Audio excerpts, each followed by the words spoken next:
I bring back in Scott Pollock right now. And Scott, you've heard it. It's been reiterated by Coach Vitusi, assistant coach Dan Watson, Luke Glendening. You can't really do more than what the Walleye did tonight. Just come up short sometimes. Absolutely. As we mentioned, it's been brought up, but there's no guarantees. You do the things you do well. You put the pucks in net. You take your chances in terms of generating what you believe is going to work. They did all night long. Create right from the start, Matt. We talked the first 5 minutes, a little slow, but after that, it was all Toledo, and they generated tremendous chances.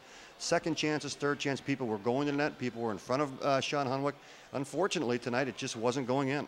Yeah, and so Toledo ends up with the loss here to finish out the weekend by a final count of 2-1. Let's take a look at your Huntington Bank highlights of the game once again, Scott. And when you know it might be a tough night is when you get a great break going against you like that one. Yeah, Toledo doing everything well. Defense is doing good positioning, and unfortunately, the bad carom off of the stick of Joey Ryan leads to go just bad puck luck. And then there you see everything else. A lot of things happening, but just not a lot of goals getting past. Sean Hunwick was right in the right spot, good positioning, very quick, very athletic, and kept all but one pucks out of the Walleye goal. Yeah, all night long, Toledo just pressuring the South Carolina net. I mentioned it right as we came back from break there, Scott. 18 shots in that third period for Toledo, and only one found the back of the net. Yeah, and what I liked about it, and again, we talked about some of the things with Ken Simpson. He was so sharp throughout and only let the 2 goals in.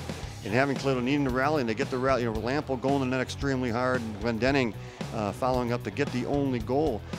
So they were creating the chances by going to the net, by getting in front of Hunwick, doing everything you need to score goals. But as we mentioned, just tonight they weren't going in.